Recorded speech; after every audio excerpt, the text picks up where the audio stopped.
Dans la vidéo précédente, je parlais de la curiosité qui est toujours bonne à avoir quand on découvre une nouvelle œuvre. Même si je reste curieux, je me renseigne toujours un minimum sur une œuvre au préalable. Alors oui, j'étais totalement à fond quand j'ai vu l'affiche de Buddy Daddies parce qu'elle prévoyait un animé fun, mais j'avais envie d'en savoir beaucoup plus avant de commencer. La seule fois où j'ai commencé une œuvre sans me renseigner au préalable dessus, c'était Le Jardin des Illusions, un one-shot avec plein d'histoires courtes mais intenses. Et l'autre fois où j'ai fait ça, c'est pour l'animé d'aujourd'hui. Enfin, animé est pas vraiment le terme, et je vais expliquer. Parce qu'un animé c'est japonais, et là on parle plutôt d'un donghua, une œuvre chinoise. Question manga, je me suis toujours concentrée sur des œuvres japonaises, par habitude, et notamment parce que c'est souvent beaucoup plus facile d'accès. Mais si on cherche des œuvres qui ont une influence manga sur le récit, on peut tomber sur des trucs très sympas. Côté occident, on a notamment Ruby, une série américaine qui a carrément eu droit à une version japonaise. En France, on peut parler de Wakfu, qui a une certaine influence animée, notamment dans ses scènes.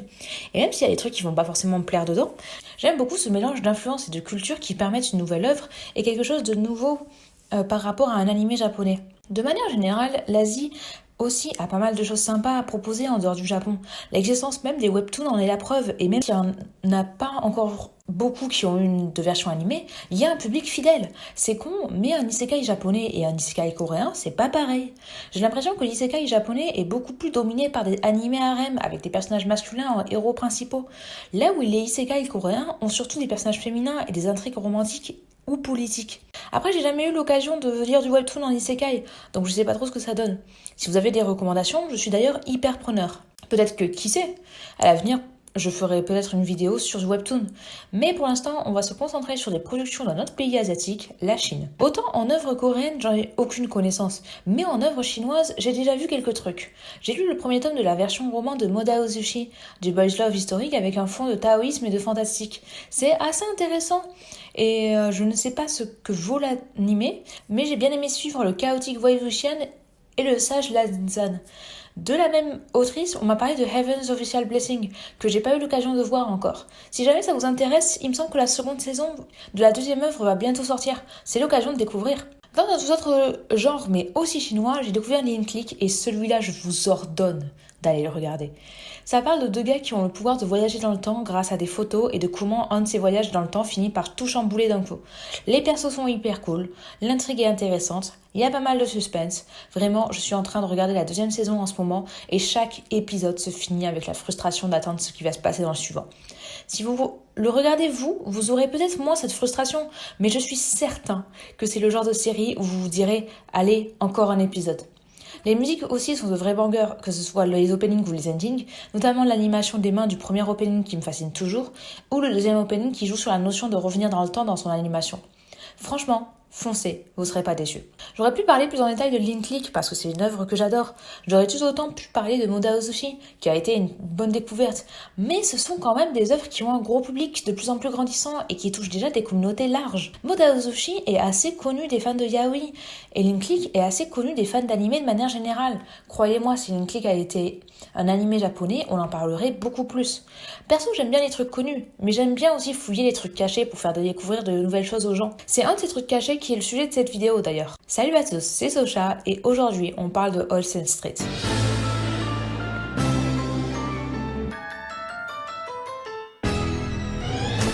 Là où les deux œuvres dont j'ai parlé plus tôt ont quelques scènes d'action dans leur récit, là on est sur quelque chose de totalement différent.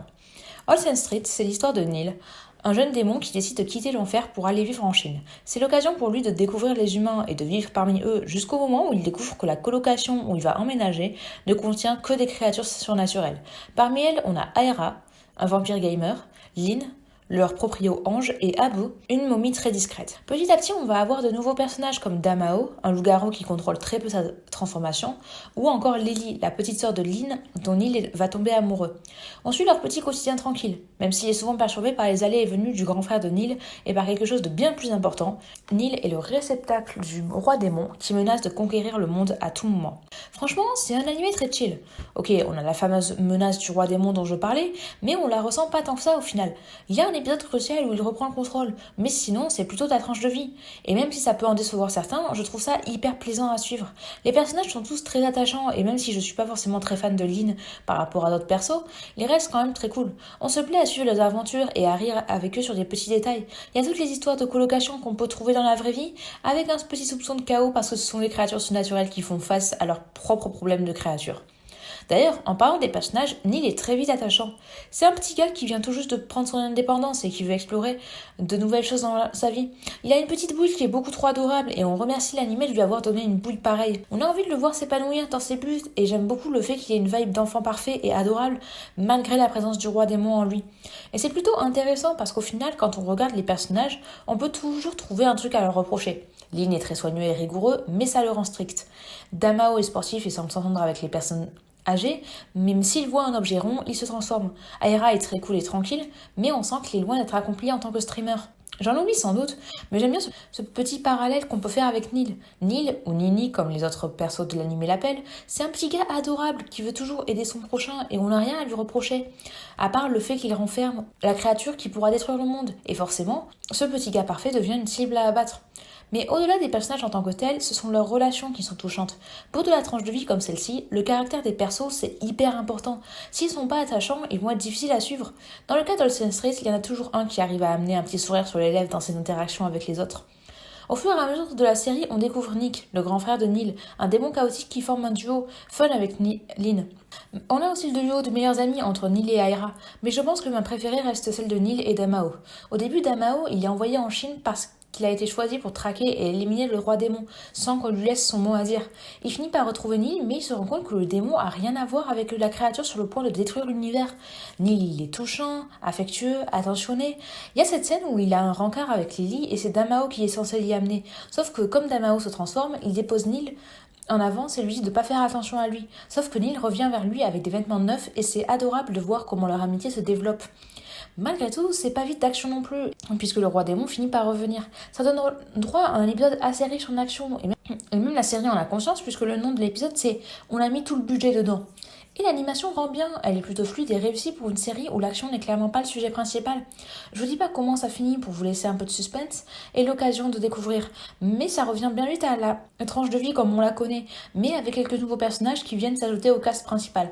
D'ailleurs, j'aime beaucoup la patte graphique de cet animé. C'est d'ailleurs ça qui m'a attiré quand j'ai vu l'affiche pour la première fois au début. Le style est assez rond et sympathique. Les personnages changent souvent de vêtements, mais on arrive à reconnaître qui a quel style assez facilement. C'est assez intéressant de voir à quel point le style est vraiment très différent d'un média à l'autre. Parce qu'à la base, Olsen Street, c'est un comic dispo sur internet, et le style graphique est pas tout à fait pareil. Les personnages paraissent beaucoup plus adultes et ont moins cet air de gigabébou, notamment Neil. Perso, je préfère le style de l'animé, il y a quelque chose de plus doux qui me plaît bien. Bon, par contre, même si Olsen Street, c'est clairement cette sorte de petit bijou rare que personne ne connaît et que j'aime beaucoup, bah c'est pas parfait non plus. J'ai pas grand chose à reprocher, mais il y a quand même deux trucs que je trouve dommages. Le premier, c'est la romance. En gros, dès que Neil rencontre Lily, il tombe direct amoureux. À l'heure actuelle, rien ne s'est passé entre eux, mais on voit qu'ils s'apprécient beaucoup. Et c'est con, mais j'ai vraiment l'impression qu'elle est pas super bien écrite, que Lily est juste là pour être un potentiel love interest. Peut-être que vous allez me dire que ça me plaît pas parce que c'est hétéro et que j'aime bien les histoires LGBT. Sauf qu'en fait, non. Lily et Neil sont des personnages intéressants séparément. Sauf que Lily, il faut attendre un moment avant qu'elle le devienne parce qu'elle est surtout écrite comme une potentielle copine à Neil au tout début. Et je vais le dire franchement, mais je trouve que l'amitié entre Damao et Neil est bien mieux écrite que la romance entre Lily et Neil. C'est un truc qui arrive souvent dans les mangas. Un ship gay est crédible parce que la relation entre les deux personnages est tellement forte par rapport aux relations qu'ils ont avec les personnages féminins parce que ces derniers sont très mal écrits. Genre là, je vais poser une question aux fans de Naruto. Est-ce que vous aimez le ship Sasunaru parce que vous aimez leur dynamique ou parce que ça vous paraît tellement plus logique de les voir ensemble que de les voir avec Sakura? C'est assez frustrant parce qu'une grosse partie de la série tourne autour de deux et de leur frère aîné qui font les entremetteurs. Du coup, Lily est pas trop intéressante. Après, j'ai l'impression qu'il plante de plus en plus des graines pour faire grandir son développement de personnage. J'ai bien envie de voir sa vie d'étudiante ou encore son amitié avec la voisine de la colocation. Et le deuxième truc qui je trouve dommage, c'est qu'on voit clairement pas assez Abu à mon goût. Là, c'est plus en détail qu'autre chose. Mais Abu est un personnage principal et le gag récurrent autour de lui, c'est qu'il est invisible. On le voit jamais, un peu comme si c'était une sorte de pot de fleurs. Il est ultra secondaire et c'est dommage parce que le peu qu'on voit de lui est assez fun. Il est aussi hyper attaché aux membres de la colocation et ça donne lieu à des scènes très mignonnes. Mon épisode préféré de la série, c'est le moment où ils réfléchissent à trouver une chambre pour Loïs, qui vient de revenir à la colocation. Ils essayent de trouver de la place dans la chambre d'Abu, qui s'ouvre sur plusieurs pièces différentes avec des jeux d'argent, des danseuses exotiques et autres étrangetés. Du coup, ça donne envie d'en savoir un peu plus sur lui et de voir ce qu'il cache. Et c'est pareil pour Loïs. Lui, c'est un zombie qui a fait sa carrière à Hollywood dans des films d'horreur et qui revient à la colocation après un certain temps. Il est assez fun et l'épisode centré sur lui donne lieu à plusieurs gags que j'aime beaucoup, notamment celui où il met plusieurs parties de son corps dans le frigo. D'ailleurs, pourquoi ça me frustre tant que ça qu'on les voit pas tant que ça? Bah déjà parce qu'ils sont cool quand même comme personnages, mais aussi parce que dans le comic, ils sont beaucoup moins secondaires. Abu et Loïs, on les voit autant que Aira, Damao et Lynn. Même Louis est dans la colocation dès le tout début de l'œuvre, alors qu'il faut attendre un certain nombre d'épisodes avant de le voir dans la version animée. C'est dommage parce que les personnages sont vraiment cool et du coup il y a plein de passages qui sont éclipsés dans la série. Par exemple, dans le comic, Abu il a une petite amie, des enfants, un oiseau de compagnie présomptueux et il est en contact avec Mejded, un dieu. On voit rien de tout ça dans la version animée et j'aurais bien voulu en voir plus. Je voulais savoir pourquoi il y avait eu ce changement entre les deux versions. Parce que forcément, un changement pareil, ça amène à une très grosse réécriture de l'histoire. Et de ce que j'ai cru comprendre, d'après le wiki de Olsen Street, Abu et Louis sont très secondaires. Parce qu'en Chine, il y a un très gros tabou à l'idée de montrer des os, des cadavres et de la chair morte à l'écran. Du coup, forcément, des persos comme Louis et Abu en pâtissent. Encore dans un comic indépendant qui sort sur internet, ça pose pas trop problème, mais sur une plateforme de streaming ou à la télévision, c'est déjà un peu plus compliqué. Et c'est con, mais je pense que la notion de censure dans les productions sorties en Chine, c'est quelque chose d'assez important à prendre en compte si on veut regarder de l'anime chinois. Vous le savez peut-être, mais Disney promet toujours de mettre des personnages LGBT dans ses films. L'une des raisons pour lesquelles ce sont juste des personnages ultra secondaires et oubliables, c'est parce que Disney a un marché chinois qui rapporte pas mal d'argent. Sauf que la Chine accepte pas la présence de persos queer dans ses œuvres. Du coup, on met des persos secondaires très oubliables de manière à pouvoir couper la scène pas hétéro lors de la distribution à l'international et pour faire genre qu'on est trop progressiste et tout. Et à mon avis, je pense que c'est quelque chose qui est tout aussi présent dans les productions originales chinoises. Je sais pas trop pour Modao Zushi, mais j'ai cru comprendre que l'autrice pouvait pas faire d'apparition publique, notamment dans les prides, parce qu'elle risquait très gros si elle était reconnue. Et pour Lin Click, je pense pas que la violence graphique est ce qui dérange le plus, mais clairement on sent que la relation entre les deux persos principaux est très ambiguë.